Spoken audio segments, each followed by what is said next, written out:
ಹರಿ ಓಂ.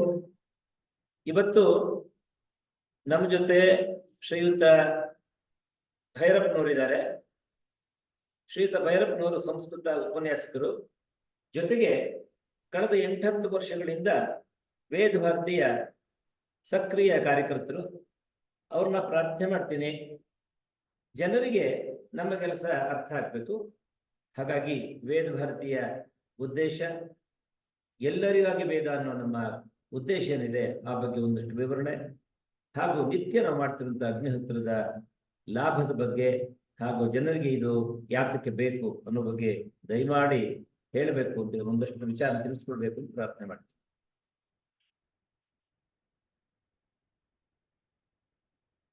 ನಮಸ್ಸರ್ವೇಭ್ಯಃ. ನಮ್ಮಲ್ಲಿ ಒಂದು ಮಾತುಂಟು, ವೇದೋ ನಿತ್ಯ ಮಧೀಯತಾಂ ತದ್ ಉದಿತಃ ಕರ್ಮ ಸ್ವಾನುಷ್ಠೀಯತಾಂ ಅಂತ. ವೇದವನ್ನ ನಿತ್ಯವೂ ನಾವು ಅಧ್ಯಯನ ಮಾಡಬೇಕು, ಅದು ಹೇಳಿದಂತಹ ಕರ್ಮವನ್ನ ನಾವು ಅನುಷ್ಠಾನ ಮಾಡಬೇಕು. ಇಂತಹ ಸರಳ ಅರ್ಥ ನಮಗೆಲ್ಲ ಗೊತ್ತಾಗ್ತದೆ. ವೇದ ಅನ್ನೋದು ಎಲ್ಲರಿಗೋಸ್ಕರ. ಒಮ್ಮೊಮ್ಮೆ ಅನಿಸ್ತದೆ ಅದು ಎಲ್ಲರಿಗಾಗಿ ಅಲ್ಲ ಅಂತ ಒಮ್ಮೆ ಅನಿಸ್ಲಿಕ್ಕೆ ಶುರುವಾಗ್ತದೆ. ಯಾಕೆ ಅನ್ನಿಸ್ಲಿಕ್ಕೆ ಶುರುವಾಗ್ತದೆ ಅಂದ್ರೆ, ನಾವು ವೇದ ಪರಂಪರೆಯ ಮಾರ್ಗದಿಂದ, ಅಂದ್ರೆ ಸತ್ಯ ಮಾರ್ಗದಿಂದ ದೂರ ಸರಿದಾಗ ಪ್ರಪಂಚದ ಆಗುಹೋಗುಗಳನ್ನ ನೋಡ್ತಾ ವೇದ ಎಲ್ಲರಿಗಾಗಿ ಅಲ್ವೇನೋ ಅಂತ ಒಂದು ಅನುಮಾನ ಬರಲಿಕ್ಕೆ ಶುರುವಾಗ್ತದೆ. ಹೀಗಾಗಿ ಹಳೆದೆಲ್ಲ ನಾನು ಕೆದ್ಕೋಕ್ ಹೋಗೋದಿಲ್ಲ, ಆದ್ರೆ ಪ್ರಪಂಚವನ್ನ ಹೀಗೆ ಬಿಡ್ಬೇಕೆ, ಪ್ರಪಂಚವನ್ನ ಹೀಗೆ ಬಿಡಬಾರ್ದು. ಎಲ್ಲರೂ ಕೂಡ ಸತ್ಯ ಮಾರ್ಗಕ್ಕೆ ಹೋಗ್ಬೇಕಲ್ವೇ. ಸತ್ಯಮೇವ ಜಯತೆ ಅನ್ನೋದು ನಮ್ಮ ಮುಂಡಕೋಪನಿಷತ್ತಿನ ವಾಕ್ಯ, ಅದೇ ನಮ್ಮ ರಾಷ್ಟ್ರೀಯ ವಾಕ್ಯ ಕೂಡ. ಸತ್ಯ ಶಿವ ಸುಂದರ, ಸತ್ಯಂ ಶಿವಂ ಸುಂದರಂ ಅಂತ ನಮ್ಮ ಭಾರತದ ಒಂದು ತಾತ್ವಿಕ ತಿರುಳಿದೆಯಲ್ಲ. ಮೊದಲು ನಾವು ಸತ್ಯವನ್ನ ಅರಿಬೇಕು, ಸತ್ಯವನ್ನ ಅರಿತು ಶಿವದ ಕಡೆ ನಾವು ಮುಖ ಮಾಡಬೇಕು. ಶಿವದ ಕಡೆ ಮುಖ ಮಾಡಿ ಆನಂತರ ಸೌಂದರ್ಯವನ್ನ ಉಪಾಸನೆ ಮಾಡಬೇಕು. ಅದೇ ಸತ್ಯಂ ಶಿವಂ ಸುಂದರಂ. ಇಡೀ ಭಾರತೀಯ ಒಟ್ಟು ತಾತ್ವಿಕ ತತ್ವಶಾಸ್ತ್ರದ ಪರಂಪರೆಯನ್ನು ಅವಲೋಕಿಸಿದಾಗ ಇದು ನಮಗೆ ಆ ತಿರುಳಾಗಿ ಕಾಣ್ತದೆ. ಈ ತಿರುಳು ನಮಗೆ ಬೇಡವಾ? ಎಲ್ಲರೂ ಸತ್ಯದ ಮಾರ್ಗದಿಂದ ವಿಮುಖವಾಗಿ ಹೋಗ್ಬೇಕಾ? ಎಲ್ಲರೂ ದೈವಿಕ ಪ್ರೇರಣೆಯಿಂದ ದೂರವಾಗಿ ಹೋಗ್ಬೇಕಾ? ನಾವು ದೇವರನ್ನ ನಂಬಬಹುದು, ಬಿಡಬಹುದು. ಆದರೆ ದೇವರನ್ನ ನಂಬುವುದು ಹೇಗಿದ್ರು ನಾವು ಶಕ್ತಿಯನ್ನು ಒಪ್ತೇವೆ. ಆದ್ರೆ ದೇವರನ್ನ ನಂಬದೇ ಇರುವವರು ನಾವು ಏನ್ ಮಾಡ್ತೇವೆ? ಸುಮ್ಮನೆ ಒಂದು ವಿಶ್ವವನ್ನ ಗಮನಿಸ್ತಾ ಹೋಗೋಣ. ವಿಶ್ವದಲ್ಲಿ ಶಕ್ತಿಯೇ ಇದೆ ಅಂತ ನಮಗೆ ಗೊತ್ತಾಗ್ತದಲ್ವಾ? ಎಷ್ಟೋ ಗ್ಯಾಲಕ್ಸಿಗಳು, ಎಷ್ಟೋ ವಿಶ್ವಗಳು, ವಿಶ್ವ ಹಿಗ್ಗುತ್ತಾ ಹೋಗುತ್ತಿರುವ ವಿಶ್ವ ಒಂದ್ಸಾರಿ ಮಹಾಸ್ಫೋಟವಾಗುವುದು. ಇದೆಲ್ಲವನ್ನ ದೇವರು ಇಲ್ದಿರೋರು ಹೋಗ್ತಾರೆ. ಇಲ್ಲೆಲ್ಲ ಏನ್ ಕೆಲಸ ಮಾಡುತ್ತೆ? ಶಕ್ತಿ ಕೆಲಸ ಮಾಡುತ್ತೆ ಅಲ್ವಾ? ಈ ಶಕ್ತಿಯನ್ನ ದೇವರು ಅಂತ ನಾವು ಕರಿಬೋದಲ್ವಾ? ಹಾಗಾಗಿ ಸತ್ಯ, ಆ ಮೂಲಕ ಶಿವ, ಇಲ್ಲೆಲ್ಲ ಒಂದು ಸೌಂದರ್ಯ ಇದೆ ಅಲ್ವಾ? ಈ ಮೂಲಕ ನಮ್ಮ ಜೀವನವನ್ನ ಸಾರ್ಥಕ ಪಡಿಸ್ಕೋಬೇಕು ಅಲ್ವಾ? ಹಾಗಾಗಿ ವೇದ ಎಲ್ಲರಿಗಾಗಿ ಅಲ್ಲ ಅಂತ ಲೋಕವನ್ನ ನೋಡಿ ನಮ್ಗೆ ಅನಿಸಿದ್ರು ಕೂಡ ವೇದ ಎಲ್ಲರಿಗೋಸ್ಕರ ಇದೆ. ನಮ್ಮ ಋಷಿಗಳು ಇದನ್ನ ತಮ್ಮ ಅಂತಸ್ತತ್ವದಿಂದ ಕಂಡುಕೊಂಡಂತಹ ಸತ್ಯ. ಅಂತಸ್ತತ್ವದಿಂದ ಕಂಡುಕೊಂಡಂತಹ ಸತ್ಯವನ್ನ ಎಲ್ಲರ ಹೃದಯಕ್ಕೂ ಮುಟ್ಟಿಸ್ಬೇಕಲ್ವಾ? ಹಾಗಾಗಿ ಸುಧಾಕರ ಶರ್ಬರ ಪ್ರೇರಣೆಯಿಂದ ಶ್ರೀಧರ್ಜಿಯವರು, ನಾಗರಾಜ್ಜಿಯವರು, ಚಿನ್ನಪ್ಪ ಅವರು ಒಂದು 3-4 ದಿನ ಕೂಡಿ, ಸತೀಶ್ ರವರು 3-4 ದಿನ ಕೂಡಿ ಈ ವೇದ ಭಾರತಿ ಎಂಬ ಸಂಸ್ಥೆಯನ್ನ ಒಂದು 10 ವರ್ಷಗಳ ಹಿಂದೆ ಆರಂಭ ಮಾಡಿದ್ರು. ಇದರ ಉದ್ದೇಶ ವೇದವನ್ನ ನಾವು ಅಧ್ಯಯನ ಮಾಡಬೇಕು, ತನ್ಮೂಲಕ ವೇದವನ್ನ ಎಲ್ಲ ಜನರಿಗೆ ಮುಟ್ಟಿಸ್ಬೇಕು. ವೇದ ಅಂದ್ರೆ ನಾವು ಅನ್ಕೊಂಡಿರ್ತೀವಿ ಒಂದಷ್ಟು ಮಂತ್ರಗಳು ಕೇಳಿದೀವಲ್ಲ, ಬಡಬಡಿಕೆ ಅಂತ. ಅದು ಬಡಬಡಿಕೆ ಅಲ್ಲ. ದೇವಸ್ಥಾನದಲ್ಲಿ ಪುರೋಹಿತರು ನಾವು ಪೂಜೆಗೆ ಹೋದಾಗ ಏನೋ ಹೇಳ್ತಾರೆ, ನಮಗೆ ಅರ್ಥವೂ ಆಗೋದಿಲ್ಲ, ಗೊತ್ತಾಗೋದಿಲ್ಲ. ಹಾಗಾಗಿ ನಾವು ವೇದ ಭಾರತೀಯ ಆರಂಭ ಕಾಲದಲ್ಲಿ ವೇದವನ್ನ ಪುರೋಹಿತರ ರೀತಿ ಕಂಠಪಾಠ ಮಾಡಬೇಕು ಅಂತ ಅಲ್ಲ, ವೇದೋ ನಿತ್ಯ ಮಧೀಯತಾಂ, ವೇದವನ್ನ ಪ್ರತಿನಿತ್ಯವೂ ಅಧ್ಯಯನ ಮಾಡಬೇಕು. ಅಂದ್ರೆ ನಾವು ಮಂತ್ರವನ್ನ ಕಲಿಯುವುದರ ಜೊತೆಗೆ ಅದರ ಅರ್ಥಾನುಸಂಧಾನವನ್ನ ಮಾಡಬೇಕು. ಇಡೀ ಭಾರತ ವರ್ಷದಲ್ಲಿ ಎಲ್ಲಿಯೇ ಹೋಗಿ ಋಗ್ವೇದದ 10,552 ಮಂತ್ರಗಳನ್ನ ಕಲಿತವರಿರ್ತಾರೆ. ಅದನ್ನು ಕಲಿತು ಸಾಧನೆ ಮಾಡಿದವರಿಗೆ ಅನೇಕ ವಿದ್ಯಾರ್ಥಿ ವೇತನಗಳು ಲಭಿಸ್ತವೆ. ಅಂತಹ ಸಾಧಕರನ್ನ ಅನೇಕ ಮಠಗಳು, ಸಂಸ್ಥೆಗಳು ದತ್ತಿಯನ್ನ ಕೊಟ್ಟು ಜೀವನ ಪೂರ್ತಿ ಸಾಕಿಕೊಳ್ತವೆ. ಗುರುಕುಲ ಪದ್ಧತಿಯ ಶಿಕ್ಷಣ ಇವತ್ತೂ ಇದೆ. ಆದರೆ ಎಲ್ಲಿಯೂ ಕೂಡ ವೇದದ ಅರ್ಥಾನುಸಂಧಾನ ಇಲ್ಲ. ಆದ್ರೆ ವೇದ ಭಾರತೀಯ ಆರಂಭಿಕ ಉದ್ದೇಶ ಆಗಿತ್ತು ವೇದ ಮಂತ್ರವನ್ನ ಕಲಿಯುವುದರ ಜೊತೆಗೆ ಅದರ ಅರ್ಥಾನುಸಂಧಾನವನ್ನ ಮಾಡಬೇಕು. ಅರ್ಥಾನುಸಂಧಾನವನ್ನ ಮಾಡಿ ಅದನ್ನ ಅರ್ಥ ಮಾಡಿಕೊಂಡು ವೇದೋಕ್ತ ಕರ್ಮವನ್ನ ನಾವು ಅನುಷ್ಠಾನ ಮಾಡಬೇಕು. ಇದು ವೇದ ಭಾರತೀಯ ಗುರಿ. ನೀವು ಎಲ್ಲಿಯೇ ಹೋಗಿ ರುದ್ರ ಹೇಳ್ತೇವೆ, ಚಮಕ ಹೇಳ್ತೇವೆ, ಚಮಕ ಹೇಳಿದ ತಕ್ಷಣ ಅನುಷ್ಠಾನ ಮಾಡ್ತೀವಾ? ಇಲ್ಲ. ಆ ಪುರೋಹಿತ ಹೇಳ್ತಾರೆ, ಒಂದಷ್ಟು ಕರ್ಮಗಳನ್ನ ಅವರು ಮಾಡ್ತಾರೆ ಅಥವಾ ನಮ್ಮಿಂದ ಅವರು ಮಾಡಿಸ್ತಾರೆ, ಅಲ್ಲಿಗೆ ಮುಗೀತು. ನಾವು ಅದನ್ನ ಮರ್ತು ಬಿಡ್ತೇವೆ. ವೇದೋಕ್ತ ಜೀವನ ಪಥ ಅಂದ್ರೆ ಏನು? ವೇದ ಏನು ಹೇಳುತ್ತೆ? ಯಾವ ಅರ್ಥವನ್ನ ಹೇಳುತ್ತೆ? ಏನೋ ಅಂತ ಹೇಳ್ತೀವಿ ನಾವು. ಹೋಗ್ಲಿ, ಗಾಯತ್ರಿ ಮಂತ್ರವನ್ನ ಇಟ್ಕೊಳ್ಳಿ. ಓಂ ಭೋರ್ ಭುವಸ್ವಹ ಹೇಳ್ತೇವೆ. ಭೂಹೋ ಅಂದ್ರೇನು? ಭುವಹ ಅಂದ್ರೇನು? ಸುವಹ ಅಂದ್ರೇನು? ತತ್ಸವಿತುರ್ವರೇಣ್ಯಂ ಭರ್ಗೋ ದೇವಸ್ಯ ಧೀಮಹಿ. ಏನ್ ಭರ್ಗ ಅಂದ್ರೇನು? ದೇವಸ್ಯ ಧೀಮಹಿ. ಇದರ ಅರ್ಥದ ಅರಿವು ನಮಗೆ ಯಾರಿಗೂ ಆಗೋದಿಲ್ಲ. ಅರ್ಥದ ಅರಿವಾಗದೆ ಅನೇಕ ವರ್ಷಗಳಿಂದ ನಾವು ವೇದವನ್ನ ಉಳಿಸಿಕೊಂಡು ಬಂದಿದ್ದೇವೆ. ಸ್ಥಾಣುರಿವ ಅಯಂ ಬಾರಹಾರಹ ಅಂತ ಅದನ್ನ ಹಾಡಿಕೊಳ್ಳೋದು ಉಂಟು. ಆದ್ರೆ ಆ ನಮ್ಮ ಪರಂಪರೆಯ ವೇದ ರಕ್ಷಣೆಗೆ ಇದು ಬಾಧ ಏನೂ ಇಲ್ಲ. ಹೇಗೋ ರಕ್ಷಣೆ ಮಾಡಿದ್ದಾರೆ. ಆದ್ರೆ ಪ್ರಪಂಚದಲ್ಲಿ ನಾವು ಇನ್ನೂ ಮುಂದೆ ಹೋಗಿದ್ದೇವೆ. ಎಷ್ಟು ಮುಂದೆ ಹೋಗಿದ್ದೇವೆ?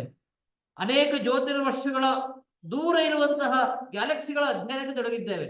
ಅಂತಹವರು ನಾವು ನಮ್ಮ ಪರಂಪರೆಯ ಅಧ್ಯಯನವನ್ನ ಕೇವಲ ಕತ್ತೆ ಮೂಟೆ ಹೊತ್ತಂಗೆ ಸುಮ್ಮನೆ ಮಂತ್ರ ಹೇಳ್ಕೊಂಡು ಹೋಗೋದ? ಅರ್ಥಾನುಸಂಧಾನ ಮಾಡಬಾರ್ದ? ಏನೇ ನಮ್ಮಲ್ಲೊಂದು ಮಾತುಂಟು, ಏಕಶಬ್ದ ಸುಪ್ರಯುಕ್ತ ಸಮ್ಯಕ್ ಜ್ಞಾತಃ ಸ್ವರ್ಗಲೋಕೆ ಕಾಮದುಕ್ ಭವತಿ. ನಾವು ಒಂದು ಶಬ್ದವನ್ನ ಸರಿಯಾಗಿ ಅರ್ಥ ಮಾಡಿಕೊಂಡು, ಏಕಶಬ್ದ ಸುಷ್ಟು ಪ್ರಯುಕ್ತ, ಚೆನ್ನಾಗಿ ಅದನ್ನ ಪ್ರಯೋಗ ಮಾಡ್ಬೇಕು. ಒಂದು ಶಬ್ದವನ್ನ ಕಲಿತು ಸಮ್ಯಕ್ ಜ್ಞಾತಃ ಅದರ ಅರ್ಥವನ್ನ ತಿಳ್ಕೋಬೇಕು. ಆ ರೀತಿ ಒಂದು ಶಬ್ದವನ್ನ ಸರಿಯಾಗಿ ಉಚ್ಚಾರಣೆ ಮಾಡಿ ಸರಿಯಾದ ಅರ್ಥವನ್ನ ತಿಳಿದುಕೊಂಡು ನಾವು ಪ್ರಯೋಗ ಮಾಡಿದ್ದೇ ಆದ್ರೆ ಆ ಶಬ್ದ ಸ್ವರ್ಗಲೋಕದಲ್ಲಿ ನಮ್ಮನ್ನ ಕಾಮಧೇನುವಿನಂತೆ ಕಾಪಾಡುತ್ತದೆ. ಈ ರೀತಿ ಹೇಳಿದ ಪರಂಪರೆ ನಮ್ಮದು. ಇಂತಹ ಪರಂಪರೆಯಲ್ಲಿ ಬಂದ ನಾವು ವೇದದ ಅರ್ಥವನ್ನ ತಿಳಿಯದೆ ವೇದೋಕ್ತ ರೀತಿಯ ಕರ್ಮವನ್ನು ಅನುಷ್ಠಾನ ಮಾಡ್ತೇವೆ, ವೇದ ಮಂತ್ರವನ್ನು ಉಚ್ಚಾರಣೆ ಮಾಡ್ತೇವೆ ಅಂತ ಅಂದ್ರೆ ಎಲ್ಲಿಗೆ ಹೋಗ್ತಾ ಇದ್ದೇವೆ ನಾವು? ಅಂದ್ರೆ ಈ ಪರಂಪರೆ ಇನ್ನೂ ಮುಂದುವರಿಯುವುದು ಬೇಡ, ಅರ್ಥಾನುಸಂಧಾನ ಮಾಡಬೇಕು ಅಂತ ಸುಧಾಕರ ಶರ್ಮರ ಮಾರ್ಗದರ್ಶನದಲ್ಲಿ ವೇದ ಭಾರತಿ ಸಂಸ್ಥೆ ಮೊದಲು ಆರಂಭ ಆಯಿತು. ಇದರ ಉದ್ದೇಶ ಕೇವಲ ಪುರೋಹಿತರಿಗೆ ಮಂತ್ರ ಕಲಿಸೋದಲ್ಲ, ಸಮಸ್ತ ಜನರಿಗೂ. ಇಲ್ಲಿ ಕ್ಯಾಸ್ಟ್ ನೋಬ, ಜಾತಿಯ ಹಂಗಿಲ್ಲ, ಧರ್ಮದ ಹಂಗಿಲ್ಲ. ಒಬ್ಬ ಮುಸಲ್ಮಾನ ಬಂದು, ಒಬ್ಬ ಕ್ರಿಶ್ಚಿಯನ್ ಬಂದು ಇಲ್ಲಿ ಬಂದು ನಾನು ವೇದವನ್ನ ಕಲಿತೀನಿ ಅಂದ್ರೆ ಯಾವುದೇ ನಿರಾಕರಣೆ ಇಲ್ಲ. ನಾವು ಕೇಳಿದ್ದೇವೆ, ಯಾವುದೋ ದೇವಸ್ಥಾನ ಅಂತೆ, ಯಾರೋ ಗಾಯಕ ಅಂತೆ, ಇಂಥ ಮತೀಯರಂತೆ ಒಳಕ್ಕೆ ಬಿಟ್ಟಿಲ್ವಂತೆ ಅನ್ನುವ ಒಂದು ಇದನ್ನ ಅಪಸವ್ಯವನ್ನು ನಾವು ನೋಡ್ತೇವೆ ನಮ್ಮ ಪರಂಪರೆಯಲ್ಲಿ. ಆದ್ರೆ ವೇದ ಭಾರತಿಯಲ್ಲಿ ಅಂತಹ ಯಾವ ಅಪಸವ್ಯವೂ ಇಲ್ಲ. ಗಾಯತ್ರಿ ಮಂತ್ರವನ್ನ ಹೆಂಗಸರು ಉಚ್ಚಾರಣೆ ಮಾಡಬಾರ್ದು, ಉಚ್ಚಾರಣೆ ಮಾಡಿದ್ರೆ ಏನೋ ಆಗ್ಬಿಡ್ತದೆ, ಹಾಗಾಗಿ ನಮ್ಗೆ ಯಜ್ಞೋಪವೀತ ಇಲ್ಲ, ಉಚ್ಚಾರಣೆ ಮಾಡ್ಲೇಬಾರ್ದು ಅಂತ ಘಂಟಾಘೋಷವಾಗಿ ಹೇಳ್ತಾರೆ. ಹಾಗೆ ಹೇಳಿದ ನಮ್ಮ ಮಾತೆಯರಿಗೂ ಕೂಡ ಇಲ್ಲಿ ಪ್ರವೇಶ ಉಂಟು. ಎಷ್ಟೋ ಜನ ಮಾತೆಯರು ಇಲ್ಲಿ ಬಂದಿದ್ದಾರೆ, ಉಪನಯನ ಮಾಡಿಸ್ಕೊಂಡಿದ್ದಾರೆ, ಗಾಯತ್ರಿ ಮಂತ್ರವನ್ನ ಹೇಳಿದ್ದಾರೆ, ಅವ್ರಿಗೇನೂ ಆಗಿಲ್ಲ, ತುಂಬಾ ಚೆನ್ನಾಗಿದ್ದಾರೆ, ತುಂಬಾ ಆರೋಗ್ಯವಾಗಿದ್ದಾರೆ. ಹಾಗಾಗಿ ಜಾತಿ ಪಂಥ ಮತ ಭೇದವಿಲ್ಲದೆ, ಲಿಂಗ ಭೇದವಿಲ್ಲದೆ, ಅಕಸ್ಮಾತ್ ಪ್ರಾಣಿಗಳಿಗೆ ಭಾಷೆ ಬಂದಿದ್ರೆ ಪ್ರಾಣಿಗಳು ಕೂಡ ಬರ್ಬೋದಿತ್ತು, ಪುಣ್ಯವಶಾತ್ ಅದು ಆಗ್ತಾ ಇಲ್ಲ ಅಷ್ಟೇ. ಬಿಟ್ರೆ ಯಾವುದೇ ಸಕಲ ಮನುಷ್ಯರಿಗೂ ಸದ್ಯಕ್ಕೆ ಅರ್ಥ ಮಾಡ್ಕೋಬೇಕು ಅಂದ್ರೆ ನಾವು ಈ ಭೂಲೋಕದಲ್ಲಿರುವ ಸಕಲ ಮನುಷ್ಯರಿಗೂ ವೇದ ಮಾರ್ಗ ಬೇಕು, ವೇದದ ಸತ್ಯದ ಬೇಕು. ಹಾಗಾಗಿ ಎಲ್ಲರಿಗೂ ವೇದ ತಲುಪಲಿ ಅಂತ ಎಲ್ಲರಿಗಾಗಿ ವೇದ ಎಂಬ ಘೋಷವಾಕ್ಯವನ್ನು ಇಟ್ಕೊಂಡು ವೇದ ಭಾರತಿ ಕಾರ್ಯಾರಂಭ ಮಾಡ್ತಾರೆ. ಅಲ್ಲಿಂದ ಇಲ್ಲಿಯವರೆಗೆ ಅನೇಕ ಕಾರ್ಯಕ್ರಮಗಳಾಗಿದ್ದಾವೆ. ತುಂಬಾ ಜನ ಒಪ್ಪಿದ್ದಾರೆ ಅಂತ ಇಲ್ಲ ಇರಬಹುದು, ಆದ್ರೆ ತುಂಬಾ ಜನ ಅದಕ್ಕೆ ತೊಂದರೆ ಅಂತೂ ಮಾಡಿಲ್ಲ. ಹಾಗಾಗಿ ಅವರ ಜೊತೆ ವಾದಕ್ಕೆ ಅಂತೂ ಹಿಡಿದಿಲ್ಲ. ನಾವು ವಾದ ಮಾಡ್ಲಿಕ್ಕೆ ಶ್ರೀಧರ್ಜಿಯದ್ದು ವಾದ ಮಾಡ್ಲಿಕ್ಕೆ ಹೋಗ್ಲಿಲ್ಲ. ಮುಖ್ಯವಾಗಿ ಸವಾಲು ಇರಬಹುದಾದದ್ದು ನಮ್ಮಂಥವರಿಗಲ್ಲ, ಶ್ರೀಧರ್ಜಿ ಅಂತವರಿಗಾಗಿ ತುಂಬಾ ಸವಾಲನ್ನು ಅವರು ಎದುರಿಸಿದ್ದಾರೆ. ಆದರೂ ಕೂಡ ವೇದ ಜ್ಯೋತಿಯನ್ನ ಅವರು ಎಲ್ಲಾ ಕಡೆ ತಲುಪಲಿಕ್ಕೆ ಪ್ರಯತ್ನ ಮಾಡಿದ್ದಾರೆ. ಇವತ್ತು ವೇದ ಭಾರತಿಯಲ್ಲಿ ಅತಿ ಹೆಚ್ಚು ಸಂಖ್ಯೆಯಲ್ಲಿ ಲಾಭವನ್ನು ಪಡೆದಿದ್ದು ಮಹಿಳೆಯರೇ. ನಾವು ಎಲ್ಲರಿಗಾಗಿ ವೇದ ಅಂತ ಹೇಳ್ಕೊಂಡು ಎಲ್ಲ ಜಾತಿ ಪಂಥ ಇಟ್ಕೊಂಡ್ರು ಕೂಡ ಯಾರು ನಿಷಿದ್ಧ ಆಗಿತ್ತೋ, ಒಂದು ವೇಳೆ ವೇದವನ್ನ ಪುರುಷರಿಗೆ ಹೇಳ್ಕೊಟ್ರು ಕೂಡ ಒಂದು ರೀತಿ ನಾವು ವಿರೋಧವನ್ನು ವ್ಯಕ್ತಪಡಿಸಲಾರವೇನೋ. ಮಹಿಳೆಯರಿಗೆ ವೇದವನ್ನು ಹೇಳ್ಕೊಡೋದು ನಿಷಿದ್ಧವೇ, ಪರಮ ನಿಷಿದ್ಧ ಅನ್ನೋದ ಸ್ಥಿತಿ ಇವತ್ತು ಇದೆ. ಇಲ್ಲಿ ಬರುವಂತಹ ಅನೇಕ ಮಾತೆಯರನ್ನ ಕೆಲವರು ಕರೆದು ಅಲ್ಲಿ ಹೋಗ್ಬೇಡ, ಮಂತ್ರವನ್ನ ಕಲಿಬೇಡ, ನಾವೇ ಹೋಗಲ್ಲ, ಬಾ ನಮ್ ಜೊತೆ ಭಜನೆ ಮಾಡು, ಭಜನೆನೇ ಸಾಕು, ಓಂಕಾರವನ್ನ ಹೇಳಬಾರ್ದು, ಈ ರೀತಿ ಇದ್ದ ಸ್ಥಿತಿಯಲ್ಲಿ ನಾವು ವೇದ ಭಾರತಿ ವೇದದ ಒಂದು ಪಥವನ್ನು ಇಟ್ಕೊಂಡು ವೇದವನ್ನು ಅನುಸರಿಸಿ ನಾವು ಎಲ್ಲರಿಗಾಗಿ ವೇದ ಎಂಬ ಘೋಷವಾಕ್ಯದಡಿ ಎಲ್ಲರಿಗಾಗಿ ವೇದವನ್ನು ತಲುಪಲಿಕ್ಕೆ ಪ್ರಯತ್ನ ಮಾಡ್ತಾ ಇದ್ದೇವೆ. ಯಾಕೆಂದ್ರೆ ಮಹಿಳೆಯರು ವೇದವನ್ನ ಅಧ್ಯಯನ ಮಾಡಬಾರ್ದು ಅಂತ ವೇದದಲ್ಲಿ ಎಲ್ಲೂ ಹೇಳಿಲ್ಲ. ಅನೇಕ ಋಷಿಕೆಯರೇ ಮಂತ್ರವನ್ನ ಏನ್ ಮಾಡಿದ್ದಾರೆ ಹೇಳಿದ್ದಾರೆ, ಮಂತ್ರ ದ್ರಷ್ಟಾರರಾಗಿದ್ದಾರೆ. ಮಂತ್ರ ದ್ರಷ್ಟಾರರಾದ ಋಷಿಕೆಯರೇ ಇರ್ಬೇಕಾದ್ರೆ ಆ ಋಷಿಕೆಯರ ಮಾರ್ಗವನ್ನ ಅನುಸರಿಸುವುದಕ್ಕೆ ಯಾಕೆ ನಾವು ನಮ್ಮ ಮಹಿಳೆಯರಿಗೆ ತಡೆಯನ್ನ ಕೊಡಬೇಕು ಇತ್ಯಾದಿ ಈ ವಿಶಾಲವಾದ ಭಾವವನ್ನು ಇಟ್ಕೊಂಡು ಆ ವೇದ ಭಾರತಿ ಆರಂಭವಾಯಿತು. ಇದಕ್ಕೆ ಬರೀ ವಾದ ಅಂತ ಇಲ್ಲ, ಅನೇಕ ಜನ ಬೆಂಬಲವನ್ನು ಸೂಚನೆ ಮಾಡಿದ್ದಾರೆ, ಸಪೋರ್ಟ್ ಕೊಟ್ಟಿದ್ದಾರೆ. ಅನೇಕ ಮಠಾಧೀಶರು ಕರೆ ಮಾಡಿದ್ದಾರೆ, ತಮ್ಮ ಮಠಗಳಿಗೆ ಶ್ರೀಧರ್ಜಿಯನ್ನ ಕರೆದಿದ್ದಾರೆ, ಕರೆದು ಅವ್ರ ಹತ್ರ ನೋಡಿ ಆನಂದ ಪಟ್ಟಿದ್ದಾರೆ. ಒಂದು ರೀತಿ ವೇದಿಕೆ ಒಂದು ಮಠಕ್ಕೆ ಹೋಗಿ ಈ ಹಾಸನದಲ್ಲಿ ವೇದಿಕೆ ಮೇಲೆ ಕುಂತಾಗ 50 ಜನ ಮಹಿಳೆಯರು, ಒಂದು 5 ಜನ ಪುರುಷರಿದ್ರೆ 50 ಜನ ಮಹಿಳೆಯರು ವೇದವನ್ನ ಹೇಳಿಕೊಂಡು ಅಗ್ನಿಹೋತ್ರವನ್ನ ಮಾಡಿದ್ರು. ಅವ್ರಿಗೆ ಆಶ್ಚರ್ಯ ಪಟ್ರು. ಒಂದು ಅವ್ರ ಆಶ್ಚರ್ಯ ವೇದ ಹೇಳ್ಕೊಟ್ಟಿದ್ದು, ಇನ್ನು ಒಂದು ಆಶ್ಚರ್ಯ ಇಷ್ಟೆಲ್ಲ ನಿಭಾಯಿಸ್ತೀರೋ ನೀವು ಮಹಿಳೆಯರಿಗೆ. ನಾವೊಂದು ಸಣ್ಣ ಒಂದು ಕಾರ್ಯಕ್ರಮಕ್ಕೆ ಬಂದು ಆಯೋಜನೆ ಮಾಡಿ ಅಂದ್ರೆ ಅಲ್ಲಿ ಉಂಟಾಗೋ ಒಡಕುಗಳನ್ನು ನಾವು ಪರಿಹಾರ ಮಾಡ್ಲಿಕ್ಕಾಗಲ್ಲ. ಇಲ್ಲಿ ಒಂದು ಒಡಕಿಲ್ಲ. ಇಲ್ಲಿ ಬಂದಂತಹ ಯಾವ ಮಹಿಳೆಯರು ಕೂಡ ಸಾಮಾನ್ಯವಾಗಿ ಮಹಿಳೆಯರಲ್ಲಿ ಕೆಲವರು ಮಾತಿನ ದೌರ್ಬಲ್ಯ ಕೆಲವು ಇರ್ತಾವಲ್ಲ, ಅದ್ ಯಾವ ಮಹಿಳೆಯರು ಅಂತ ಸೇರುವ ಸ್ಥಳದಲ್ಲಿ ಉಂಟಾಗೋ ಯಾವ ಅಪಸವ್ಯವೂ ಇಲ್ಲಿ ಉಂಟಾಗಿದೆ. ಆ ಮಹಿಳೆಯಲ್ಲಿ ಮೇಲ್ವರ್ಗ ಕೆಳವರ್ಗ ಯಾವುದು ನೋಬಾರ್ ಲೆಕ್ಕಕ್ಕಿಲ್ಲ. ನಮ್ಗೆ ಎಲ್ಲರೂ ಬರ್ತಾರೆ, ತುಂಬಾ ಚೆನ್ನಾಗಿ ಅಂತ ಹೇಳ್ತಾರೆ. ಒಮ್ಮೆ ನಾನು ಒಂದು ಸಣ್ಣ ನನ್ನ ಅನುಭವವನ್ನು ಹೇಳ್ತೇನೆ. ಒಮ್ಮೆ ಸಂಜೆ ಅಗ್ನಿಹೋತ್ರಕ್ಕೆ ಬಂದೆ. ಇಲ್ಲಿ ಅಗ್ನಿಹೋತ್ರಕ್ಕೆ ಬಂದಾಗ ಶ್ರೀಧರ್ಜಿ ಇರ್ಲಿಲ್ಲ. ಅಲ್ಲಿ ಸಾಮಾನ್ಯ ಅಗ್ನಿಹೋತ್ರ ಇಲ್ವೇನೋ ಅಂತ ಅನ್ಕೊಂಡೆ. ಮೇಲೆ ಬಂದು ನೋಡ್ತೀನಿ, ಒಂದಷ್ಟು ಜನ ಮಾತೆಯರು ಬಂದಿದ್ರು. ಸುಮಾರು ಒಂದು 15-20 ಜನ ಮಾತೆಯರು ಬಂದಿದ್ರು. ಅವರೇ ಬಂದು ಕುಂಡವನ್ನ ತೊಳ್ಕೊಂಡು ತುಪ್ಪವನ್ನ ಎಲ್ಲ ಸಾಮಗ್ರಿಗಳು ಇದ್ವಲ್ಲ ರೆಡಿ ಮಾಡ್ಕೊಂಡು ಅವರೇ ಮಂತ್ರ ಶುರು ಮಾಡ್ಬಿಟ್ಟಿದ್ರು. ಬರ್ತಾ ಇದ್ರೆ ಈಶ್ವರ ಸ್ತುತಿ ಪ್ರಾರ್ಥನೆ ಶುರುವಾಗಿದೆ. ಒಬ್ರು ಪುರುಷರು ಇಲ್ಲ. ಅಂದ್ರೆ ಅವರ ಕಮಿಟ್ಮೆಂಟ್ ಅಷ್ಟಿದೆ. ಅಂದ್ರೆ ಇಲ್ಲಿ ವೇದ ಭಾರತಿಗೆ ಪುರುಷರಿಗಿಂತ ಹೆಚ್ಚು ಕಮಿಟ್ಮೆಂಟ್ ಆಗಿರ್ತಕ್ಕಂಥವ್ರು ಮಾತೆ. ಹಾಗಾಗಿ ಮಾತೆಯರು ತುಂಬಾ ಬೆಂಬಲವಾಗಿ ನಿಂತಿದ್ದಾರೆ. ಇದು ಯಾಕೆಲ್ಲ ಹೇಳ್ತೀನಿ ಅಂದ್ರೆ ಎಲ್ಲ ಮಾತೆಯರಿಗೂ ಇದು ಪ್ರೇರಣೆ ಆಗ್ಲಿ. ವೇದ ಭಾರತಿಯಲ್ಲಿರುವ ಮಾತೆಯರ ಕಾರ್ಯ ಎಲ್ಲ ಮಾತೆಯರಿಗೂ ಪ್ರೇರಣೆ ಆಗ್ಲಿ. ಯಾಕೆಂದ್ರೆ ಮಾತೆಯರು ಒಂದು ಈ ಮಾರ್ಗಕ್ಕೆ ಬಂದ್ರೆ ಪುರುಷರು ಪ್ರೇರಣೆ ಆಗ್ತಾರೆ. ಎಷ್ಟೋ ಸತಿ ನಾವು ಗಮನಿಸಿರ್ಬೇಕು, ನಾವು ಎಷ್ಟು ಹೇಳಿದ್ರು ಲೆಕ್ಕಕ್ಕಿಲ್ಲ ಅನ್ನೋ ಸರಿ. ಒಮ್ಮೊಮ್ಮೆ ಮಾತೆಯರು ನಮ್ಮಲ್ಲಿ ಇರ್ತಕ್ಕಂಥ ಅಕ್ಕನೋ ತಂಗಿಯೋ ಅಮ್ಮನೋ ಹೆಂಡತಿಯೋ ಯಾರಾದ್ರೂ ಒಂದು ಮಾತು ಹೇಳಿದ್ರೆ ಅವ್ರಿಗೆ ಚುರುಕು ಮುಟ್ಟಿಸುತ್ತೆ. ಹಾಗಾಗಿ ಒಬ್ಬ ಮಹಿಳೆ ನಾವು ಹೇಳಿದೀವಲ್ಲ, ನಾರಿ ಎಂದು ಕಲಿತರೆ ಕಾಲ ಎಂದು ತೆರೆದಂತೆ ಅಂತ. ಹಾಗಾಗಿ ಅನೇಕ ಮಾತೆಯರು ವೇದ ಭಾರತಿಗೆ ಬಂದ್ರೆ, ವೇದೋಕ್ತ ಪದಕ್ಕೆ ಬಂದ್ರೆ ಸಮಾಜದಲ್ಲಿ ಬಹುತೇಕ ಸುಧಾರಣೆ ಆಗಬಹುದು. ಯಾಕೆಂದ್ರೆ ಮಾತೆಯರಿಂದ ಸಮಾಜ ಕೆಡ್ತಾ ಇರೋದನ್ನು ನಾವು ನೋಡ್ತಾ ಇದ್ದೀವಿ. ಪ್ರತ್ಯಕ್ಷವಾಗಿ ಉದಾಹರಣೆಯನ್ನ ನಾನು ಕೊಡೋದಿಲ್ಲ, ನಮ್ಮೆಲ್ಲರೂ ಗೊತ್ತು ಯಾವ ಸಂದರ್ಭದಲ್ಲಿ ಯಾರು ಎಲ್ಲೆಲ್ಲಿ ಯಾವ್ಯಾವ ಸ್ಥಾನಕ್ಕೂ, ಅಂದ್ರೆ ಯಾವ್ಯಾವ ದೊಡ್ಡ ಸ್ಥಾನಕ್ಕೂ ಹೋಗಿದ್ದಾರೆ, ಕೆಳ ಸ್ಥಾನಕ್ಕೂ ಹೋಗಿದ್ದಾರೆ ಅಂತ ಇತ್ತೀಚಿನ ಸಿನಿಮಾ ರಂಗದ ಉದಾಹರಣೆಯನ್ನೆಲ್ಲ ನಾವಿಲ್ಲಿ ಪ್ರಸ್ತಾಪ ಮಾಡೋ ಅವಶ್ಯಕತೆ ಇಲ್ಲ. ಹಾಗಾಗಿ ಎಲ್ಲರಿಗಾಗಿ ವೇದ ಎನ್ನುವುದು ಕೇವಲ ಮಾತಾಗಬಾರ್ದು, ಘೋಷವಾಕ್ಯ ಆಗಬಾರ್ದು, ಎಲ್ಲರ ಮನೆಗಳನ್ನ ತಲುಪಬೇಕು, ಎಲ್ಲರ ಮನಗಳನ್ನ ತಲುಪಬೇಕು. ನಾನು ಆಗ್ಲೇ ಹೇಳಿದಾಗೆ ಮಠಕ್ಕೆ ಹೋಗಿದ್ದೇವೆ, ಎಷ್ಟೋ ಜನ ಮಠಾಧೀಶರು ಇಲ್ಲಿ ಬಂದಿದ್ದಾರೆ, ಬಂದು ನೋಡಿ ಇಲ್ಲಿರುವ ಒಂದು ಮಾತೆಯ ಸಮೂಹವನ್ನ ನೋಡಿ ಆನಂದ ಪಟ್ಟು ಆಶೀರ್ವಚನವನ್ನ ನೀಡಿ ಹೋಗಿದ್ದಾರೆ. ಒಂದ್ ರೀತಿ ಇಲ್ಲಿ ಆಸನಕ್ಕೆ ಬಂದಾಗ ಎಷ್ಟೋ ಜನ ನಮ್ಮ ಬ್ರಹ್ಮಾನಂದರು ಹೀಗಿದ್ದಾರೆ ಬ್ರಹ್ಮಾನಂದರು ಎಲ್ಲಿಯಾದ್ರೂ ಇಲ್ಲಿ ಪ್ರವಾಸ ಹೋಗ್ತಾ ಇದ್ರೆ ಇಲ್ಲಿಗೆ ಬರದೆ ಹೋಗೋದಿಲ್ಲ. ಅಷ್ಟೇ ಅಲ್ಲ, ನಮಗೆ ಸಕರಾಯಪಟ್ಟಣದ ಗುರುಜಿಯವರ ಆಶೀರ್ವಾದ ಕೂಡ, ಅವಧೂತ ಗುರುಜಿಯವರ ಆಶೀರ್ವಾದ ಕೂಡ ಇದೆ. ಯಾಕೆಂದ್ರೆ ಎಷ್ಟು ಎಂತೆಂಥ ಸನ್ನಿವೇಶದಲ್ಲೂ ಕೂಡ ಏನ್ ಮಾಡೋದು ಅನ್ನೋ ತಲೆ ಮೇಲೆ ಕೈ ಎತ್ಕೊಂಡು ಕುಂತ ಸಂದರ್ಭದಲ್ಲೂ ಕೂಡ ಎಲ್ಲ ವ್ಯವಸ್ಥಿತವಾಗಿ ಆಗಿ ಕಾರ್ಯ ಮುಂದಕ್ಕೆ ಹೋಗಿದೆ. ಇದನ್ನ ಶ್ರೀಧರ್ಜಿ ನೆನಪಿಸ್ಕೊಳ್ತಾ ಇರ್ತಾರೆ. ಹಾಗಾಗಿ ಹೆಚ್ಚು ಅನುಭವ ಶ್ರೀಧರ್ಜಿಗಿದೆ. ನಾನೇನೋ ಒಂದಷ್ಟು ಅವ್ರಿಗೆ ಹೇಳಿದ್ರು ಅಂತ ಹೇಳಿದೆ. ಹಾಗಾಗಿ ವೇದ ಭಾರತಿ ಅನ್ನೋದು ಹೆಚ್ಚು ಬೆಳಿಬೇಕು. ಹಾಗಾಗಿ ನಾವೆಲ್ಲ ಹೆಚ್ಚು ಕೈ ಜೋಡಿಸ್ಬೇಕು, ಶ್ರದ್ಧೆಯಿಂದ ನಾವು ಇಲ್ಲಿ ಆಗಮಿಸ್ಬೇಕು. ಶ್ರದ್ಧಾವಾನ್ ಲಭತೆ ಜ್ಞಾನಂ ಅನ್ನುವ ಗೀತಾಚಾರ್ಯನ ಉಕ್ತಿ ಇದೆ.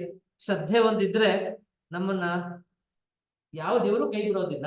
ನಾವೆಲ್ಲ ಮೊದಲು ಶ್ರದ್ಧಾವಂತರಾಗೋಣ, ನಿಷ್ಠಾವಂತರಾಗೋಣ. ವೇದೋ ನಿತ್ಯಮಧೀಯತ ವೇದೋ ನಿತ್ಯಮಧೀಯತ ಅನ್ನುವ ವೇದೋಕ್ತ ವಾಣಿಯನ್ನ, ಋಷಿವಾಣಿಯನ್ನ ನಾವು ಸದಾ ಪಾಲಿಸೋಣ ಅಂತ ಹೇಳ್ತಾ ನನ್ನ ಮಾತಿಗೆ ವಿರಾಮವನ್ನು ಹೇಳ್ತೇನೆ.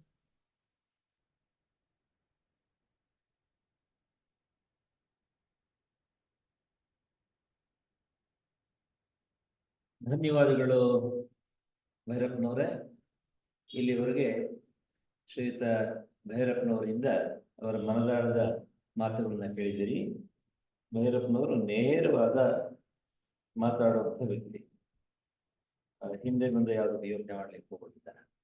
ಹಾಗಾಗಿ ಒಮ್ಮೊಮ್ಮೆ ನಮ್ಮ ಮಾತುಗಳಿಂದ ಯಾರಿಗೆ ಏನೋ ನೋವಾಗುತ್ತೋ ಅಂತ ಯೋಚನೆ ಮಾಡ್ತೀವಿ. ಅದರ ಸತ್ಯವನ್ನ ಬಿಡುದಲೆ ಮಾತಾಡುವಂಥವ್ರು ಭೈರಪ್ಪನವರು. ಹಾಗಾಗಿ ಭೈರಪ್ಪನವರಂತವರು ನಮ್ಮ ವೇದ ಭಾರತದಲ್ಲಿ ಇರೋದು ನಿಜವಾಗ ನಮ್ಮ ಅದೃಷ್ಟ ಅಂತ ಭೈರಪ್ಪನವರಿಗೆ ಮತ್ತೊಮ್ಮೆ ಧನ್ಯವಾದ ಹೇಳ್ತಾ, ಭೈರಪ್ಪನವರು ಹೇಳಿದಾಗೆ ನಮ್ಮ ವೇದ ಭಾರತಿಯಲ್ಲಿ ಯಾರಿಗೆ ಸಮಾಜದಲ್ಲಿ ಇವಾಗ ಇಲ್ಲಿವರೆಗೂ ಕೂಡ ವೇದ ನಿಷೇಧ ಇತ್ತು, ಜಾತಿ ಇರಬಹುದು ಅಥವಾ ಲಿಂಗ ಇರಬಹುದು, ಹೆಣ್ಮಕ್ಳು ಹೇಳಲೇಬಾರದು ಅನ್ನೋ ಜಾಗದಲ್ಲಿ ನಮ್ಮಲ್ಲಿ ಹೆಣ್ಮಕ್ಳೇ ಜಾಸ್ತಿ ಇದ್ದಾರೆ. ಹಾಗೂ ಇಲ್ಲಿ ಜಾತಿಯ ಪ್ರಶ್ನೆ ಇಲ್ಲವೇ ಇಲ್ಲ ಅಂತ ಹೇಳ್ತಾರೆ. ನಮಗೆ ಈ ಒಂದು ವಿಚಾರದಲ್ಲಿ ವೇದ ಭಾರತಿ ನಮಗೆ ನಮ್ಮ ದೈನಂದಿನ ಚಟುವಟಿಕೆಗೆ ಕೇಂದ್ರವಾಗಿದೆ. ನಮ್ಮ ಈಶಾವಾಸ್ಯ ಬೆಳಗ್ಗೆ 6 ಗಂಟೆಯಿಂದ ಯಜ್ಞ ನಡೆಯುತ್ತೆ, ಯೋಗ ನಡೆಯುತ್ತೆ, ಸಜ್ಜಿಕ ನಡೆಯುತ್ತೆ. ಇವಾಗ ಸಂಜೆ ಸಮಯದಲ್ಲಿ ನಿಲ್ಲಿಸಿದ್ದು ಮತ್ತೆ ಇದು ಸಂಜೆ ಸಂದರ್ಭದಲ್ಲಿ ಶುರುವಾಗಿದೆ. ಹಾಗಾಗಿ ಕೇವಲ ವೇದ ಅಂದ್ರೆ ಮಂತ್ರ ಮಾತ್ರ ಹೇಳ್ಕೊಡುವಂಥದ್ದಲ್ಲ, ಒಂದು ಜೀವನ ಕ್ರಮವನ್ನ ಸುಧಾರಿಸ್ಕೊಳ್ಳುವಂಥದ್ದು ವೇದ ಭಾರತದಲ್ಲಿ ನಮಗೆಲ್ಲ ಅನುಭವ ಆಗ್ತಾ ಇದೆ. ಪ್ರತಿನಿತ್ಯ ಕೂಡ ನಾವು ಯಜ್ಞ ಮಾಡಿದ ಮೇಲೆ ಆ ಒಂದು ಯಜ್ಞದ ವಾತಾವರಣದಲ್ಲಿ ಒಂದಷ್ಟು ಸಚ್ಚಿಂತನೆ ಮಾಡ್ತೀವಿ. ನಮ್ಮ ಗುರುನಾಥರು ನಮಗೆ ಏನು ಪ್ರೇರಣೆಯನ್ನು ಕೊಡ್ತಾರೆ, ಆ ಪ್ರೇರಣೆಯಂತೆ ನಮ್ಮ ಜೀವನದಲ್ಲಿ ಸಾಕಷ್ಟು ಶ್ರೇಷ್ಠ ವಿಚಾರಗಳ ಚಿಂತನೆಯಲ್ಲಿ ನಡೆದು ನಮ್ಮ ಅನೇಕ ಮಹಿಳಾ ಸದಸ್ಯರಲ್ಲಿ ತಮ್ಮ ಜೀವನದಲ್ಲಿ ಒಂದು ರೀತಿ ಪರಮೋದ್ಧಾರ ಆಗಿರೋದು ಗೊತ್ತಾಗ್ತಾ ಇದೆ. ನಮ್ಮ ಪುರುಷ ಕಾರ್ಯಕರ್ತರು ಕೂಡ ಅದೇ ಲೆಕ್ಕದಲ್ಲಿ ಅದೇ ರೀತಿಯಲ್ಲಿ ನಾವು ಕೂಡ ಇಲ್ಲಿ ಬೆಳೆಯಬೇಕು ಅಂತ ಹೇಳಿ ಮತ್ತೆ ಸಾಯಿ ಅಗ್ನಿಹೋತ್ರವನ್ನ ಶುರು ಮಾಡಿ ನಮ್ಮ ಜೊತೆಗೆ ಜೋಡಿಸ್ಕೊಂಡಿರೋದು ಅತ್ಯಂತ ಸಂತೋಷ ಸಂಗತಿ. ನಮ್ಮ ಭೈರಪ್ಪನವರು ಸಂಸ್ಕೃತ ಉಪನ್ಯಾಸಕರಾದ್ರಿಂದ ಅವರು ನಮ್ಮ ಜೊತೆಗೆ ವೇದವನ್ನ ಅರ್ಥ ಮಾಡಿಸೋದ್ರ ಜೊತೆಗೆ ಸಂಸ್ಕೃತವನ್ನು ಕೂಡ ಇಲ್ಲಿ ಬೆಳೆಸಬೇಕು ಅಂತ ಹೇಳಿ ಪ್ರಾರ್ಥನೆ ಮಾಡ್ತಾ ಇವತ್ತಿನ ಈ ಒಂದು ಸಣ್ಣ ಸಂಭಾಷಣೆಗೆ ವಿರಾಮ ಹೇಳ್ತೀನಿ. ಓಂ ದ್ಯೌ ಶಾಂತಿರಂತರಿಕ್ಷಂ